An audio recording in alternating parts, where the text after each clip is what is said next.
All praise, glory, and honor is most certainly due to the Lord, Abraham, Isaac, and Jacob. Peace to you in the name of Jesus. This is your brother, Elias Israel of the household of faith. And I count it truly a blessing each and every single time that I can come before you to preach the word of God, and ever do I count it as a light thing to do so. All right, brothers and sisters, I want to get right into today's topic, and it's a question that a sister had, and it's about being a vegetarian. And she wrote, she says, brother, I have a question. Basically saying, but are we to be vegetarians? I've been reading other books that state we didn't eat flesh or blood until Egyptian captivity. Okay, so here's the first mistake. Other books don't trump what the Bible is saying. Peace to you, brother Isaiah. Okay, and so like I said, like I did in the last lesson, lesson before last, people following people. And I'm not saying the sister following anybody, but she reading this book. But a lot of times, just how people can get misinformation from other people and sway from the truth and be deceived, people can read other books. This is divinely inspired. Okay, so a couple things you need to understand. Number one, Moses wrote it. Moses was communing with God. Okay, the scriptures trump the Torah, and the scriptures trump every other book you've been reading. So now this other book, and I don't know what book that is, said we didn't eat flesh and we didn't eat blood. Okay, so now let's look at it. Let's go all the way back to the Bereshit, to the beginning, and see what Moses wrote. This is Genesis 1 and verse 26. Genesis 1 and verse 26. We want to find out, what was man eating? Okay, and I'm not sure if she mean we, because she didn't stipulate we as in we Israel, or we as human beings, probably Israel, but either way, we're just going to take it back to the beginning. We can figure out some things. Genesis 1 and verse 26. And again, this is the authority, not these other books. That's what I'm saying. You people got to, just like people need sound doctrine, just like you need a sound foundation in your understanding of the scriptures, instead of picking up something else. I remember somebody asked me, they see, I read, I got a lot of books. Not just these books behind me. I don't know how many books. But none of that trump what the word of God is saying. I don't put any of that even compared to what the word of God is saying. So Genesis 1 and verse 26, it says, and God said, let us make man in our image after our likeness, and let them have dominion over the fish of the sea, and over the fowl of the air, and over the cattle, over all the earth, and over every creeping thing that creepeth upon the earth. Okay, so here you had a father and the son, right? Then it says, so God created man in his own image, and in the image of God created him, male and female created he them. So the one that did this was none other than Jesus. You read that in Hebrews 1, Colossians 1, and John 1. In the beginning was the word, and the word was with God, and the word was God. The same was in the beginning with God. All things were made by him. Without him was not anything made that was made. Genesis 1 and 28. And God blessed them, and God said unto them, be fruitful and multiply and replenish the earth, and subdue dominion over the fish of the sea, and over the fowl of the air, and over every living thing that moveth upon the earth. Now listen to this. And God said, behold, I have given you every herb bearing seed which is upon the face of all the earth, and every tree in which is the fruit of a tree yielding seed, to you it shall be for meat. Okay, so man initially was vegetarian. Because that's what he gave him to eat, and that's what he gave the beast to eat. Verse 30, and to every beast of the earth, and to every fowl of the air, and to everything that creepeth upon the earth, wherein there is life, I have given every green herb for meat, and it was so. So at this time, the meat is for food. That's what he's talking about. He's not talking about literal meat. He's talking about food. Okay? But now, after the flood, something changes. Genesis, the 9th chapter. Genesis, the 9th chapter. I want to pick it up at verse 1. So here we got another blessing. This is after he flooded the earth and left 8 souls. It says, and God blessed Noah and his sons and said unto them, be fruitful and multiply and replenish the earth, or fill the earth. That's the same man that the same thing commandment he told to Adam. And then he says, and the fear, verse 2, though, it says, and the fear of you and the dread of you shall be upon every beast of the earth, and upon every fowl of the air, upon all that moveth upon the earth, and upon all the fishes of the sea. Into your hand are they delivered. Then he said something. He said, every moving thing that liveth shall be meat for you. Now he's put flesh on the table to eat. So this is when flesh is introduced. I don't care what any other books say. This is when flesh is introduced to man. He said, even as the green herb have I given you all things. So just like he gave him the green herb that we read in Genesis 1, now he said, I'm giving, just like you would eat, gave you that to eat, I'm giving you flesh to eat. Then he says something, but flesh with the life thereof, which is the blood thereof, shall ye not eat. So you're not supposed to eat the blood. You never was. So he put flesh on the table, but you were never supposed to eat the blood. Let's go to Leviticus, quickly go to Leviticus, the 17th chapter. Leviticus, the 17th chapter. And I want to pick it up at verse 10. Leviticus 17 and verse 10. Because here we see the significance of blood. It says, and whatsoever man there be of the house of Israel or of the strangers that should join among you, because he's not a respecter of persons, and they left Egypt as a mixed multitude. He says, and whatsoever man there be of the house of Israel or of the strangers that should join among you, that eateth any manner of blood, I will even set my face against that soul that eateth blood, and will cut him off from among his people. So you can't eat the blood. You couldn't eat the blood in Genesis. You can't eat the blood now. Now, initially, man was just eating vegetables. He was a vegetarian. He was vegan, if you will. But then, after the flood, you read in Genesis 9, he put flesh on the table, but he never put the blood on the table. Because the question said, you weren't eating blood or meat. Well, you weren't never eating, captivity or not, you weren't never supposed to eat the blood. And he tells you why. For the life of the flesh is in the blood. And I have given it to you upon the altar to make an atonement for your souls. For it is the blood that making an atonement for the soul. Okay, it says, therefore I said unto the children of Israel, no soul of you shall eat blood, neither shall any stranger that shall join among you eat blood. So you're not supposed to deal with the blood. However, now he regulated. Now understand, is what we eating, what was we doing before Egyptian captivity? A better question is, what is lawful to eat? Okay? What is lawful to eat? Let's go to Leviticus, the 11th chapter, and they'll take you back to what was going on before the flood.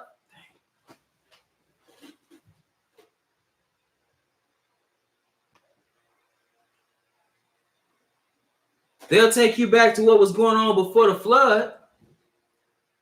But the question is, what's a sin? That's the question. What is sin? Sin is transgression of the law. So now what does the law say? When it's sufficiently given.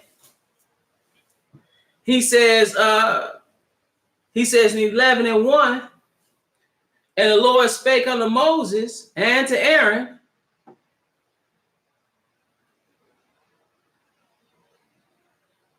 hold on one second. If you can hear me still, can somebody let me know so I can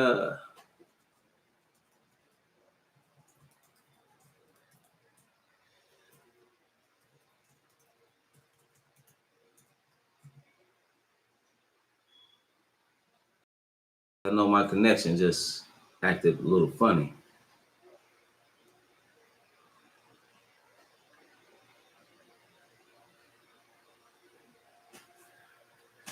All right.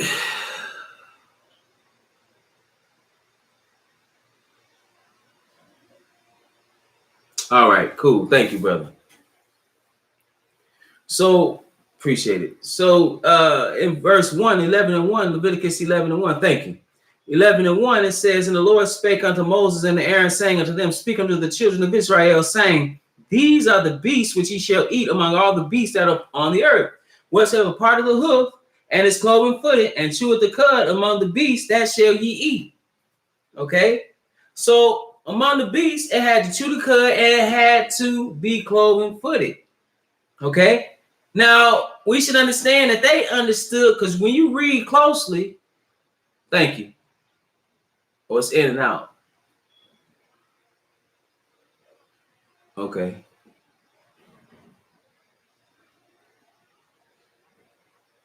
Okay. If it gets unbearable, let me know. So I don't know, this connection here in this area is rough. Okay, so we understand that he, even on the ark, he separated them, the between the unclean and the clean by 7 is the unclean by 2. Okay. Furthermore, if we go back there, so now well, we know that what you can eat, beasts. I'll just read the rest. I'll just read this other part. Verse 9, these shall ye eat of all that are in the waters, whatsoever have fins and scales, in the waters, in the seas, and the rivers, them shall ye eat. So that's what you can eat. We read what you can eat of the beasts of the field. We read what you can read in the seas or in the waters. And then he tells you even insects. He says in verse 21, yet these may ye eat of every flying creeping thing that goeth upon all four, which have legs above their feet to leap withal upon the earth. Even these of them ye may eat, the locust after his kind, and the bald locust after his kind, and the beetle after his kind, and the grasshopper after his kind. So now you read what you can eat in the law. So whatever people are saying, well, say you can't, they weren't eating this, but the question is, can you eat it? That's the question. You could talk about what was going on, and if people writing it, they don't have a clue. If that's what's really said in the book, I have something else we're gonna go to. Because again, the sister said, and she just had a question, but she said she been reading other books that state we didn't eat flesh or blood until Egyptian captivity. Well, we got a problem here. But let's go back to Genesis. Let's go before Egyptian captivity, because I read what was in the law, and that came after Egyptian bondage. But let's go before that, and let's look at something. Let's go to Genesis, the 15th or the 14th chapter. Hold on one second. The 18th chapter, excuse me, 18. Genesis 18. And I want to pick it up at verse 1. It says, "And the Lord appeared unto him in the plains of Mamre. And he sat in the tent during the heat of the day." So who appeared unto Abraham? The Lord appeared unto Abraham. Then he says, let a little water, I pray you, be fetched, and wash your feet, and let rest yourselves under the tree. Because he saw 3 men. There were 2 angels, and there was a Lord. So now Abraham is entertaining the Lord and 2 angels. Listen to what he says, though. He says, Abraham, verse 6, and Abraham hastened unto the tent unto Sarah, into the tent unto Sarah, and said, make ready quickly 3 measures of fine meal needed, and make cakes upon the earth. And Abraham ran into the herd and fetched the calf tender and good, and gave it unto a young man, and he hastened to dress it. And he took butter and milk and the calf which he had dressed, and set it before them. And he stood by them under the tree, and they did what? They did eat. So Abraham is eating meat. Okay, and he's eating a calf. Because understand something also. Well, before we do that. Now that's Abraham. Let's go to another patriarch. Let's go to Isaac. We're in Genesis the 27th chapter. See, again, these other books can say stuff, but it's not making. If they say that, so I don't know what book that is. It's not making sense. Genesis the 27th chapter, in verse 33. And Isaac trembled. Now, this is around the birthright. And I'm not really focused on the birthright, but I do want to focus on this. It says, and Isaac trembled very exceedingly and said, where is he that had taken venison and brought it me? He's talking about when Isaac came, when Jacob came in, and this is Isaac talking about when Jacob came in, and he made himself appear like he was Esau, because Esau had sold the birthright for some soup. But nevertheless, and when he said, and then Isaac said, I'm gonna die, so make me that venison which I love. Therefore, and then when you do that, I will bless thee. So he that taketh venison, so he asked, so he brought it to him, and he said, and then Esau comes in, he's like, wait a minute. So he wants his blessing. He said, hold on. Because Esau went to get the venison, but Jacob's mother helped him make the food and got in just before. That's what he called him, supplanting him, right? But nevertheless, he says, so where's the one who he had taken venison and brought it me, and I have eaten of all before thou camest? He loved the venison. What is venison? Venison is deer. Okay, now let's go to we're in Genesis. We're still in Genesis. And we're in Genesis, the 30th chapter. Genesis, the 30th chapter. And I just want to point something out. This is when Jacob, he left because Esau was going to kill him. He's dealing with Laban, and it says in verse 32, I will pass through all thy flock today, removing from thence all the speckled and spotted cattle, and all the brown cattle among the sheep, and the spotted and speckled among the goats, and of such shall be my hire. Okay, so he took all those. My question to you is, if he a vegetarian, these are pastoralists. What are pastoralists? People who are shepherds, goat herders. They're dealing in cattle. Those people are usually not vegetarians. What do you think they're doing with their cattle? They're doing various things with the cattle. And they're eating the meat as well. They don't just, what you think, they just get milk from it? No, they dealing in, they're pastoralists. They are dealing in animals. They eat those animals. They consume those animals. They are clothed by those animals. They do all kinds of things with those animals. So that's if you really think about it, no, they not. And then you see Abraham, you saw Jacob, or Isaac rather, he was eating meat. That's what they would. That's so because they were pastoralists. They were dealing with that. So can you be, last place, Romans the 14th chapter. So can you be a vegetarian? Absolutely, you could be a vegetarian. But what you should not do is say, and I'm not saying the sister's saying that, but oftentimes things can, see, you have to be specific with people. Because some people can say, well, should we eat meat? That is, quite honestly, that's up to the person. First of all, certainly you can't eat swine under any circumstances. Okay? Under any circumstances. That's always been unclean. But if you're saying, should we eat meat that is clean? That's relative to the person's desire. Some people can say, well, I want to be a vegetarian. That's fine. Nothing wrong with being a vegetarian. I was a vegetarian for many years. But one thing I didn't do, I did that. That was a personal choice. I never sat up there and said, yeah, I'm not eating meat, and therefore you can't eat meat, or say it was a sin, because that's not the truth. Matter of fact, before I go here, hold your finger in Romans 14. Let's go to Luke, the 24th chapter. Luke, the 24th chapter, and we're going to pick it up in verse, Luke 24 and verse 1. Verse 41, excuse me. Because this is the Messiah here. We're going to pick it up in verse 39. He said, behold, my hands and my feet, that it is I myself. He bore the marks of his crucifixion even after the resurrection. He said that it is I myself. Handle me and see, for a spirit hath not flesh and bones as ye see me have. And when he had thus spoken, he showed them his hands and his feet.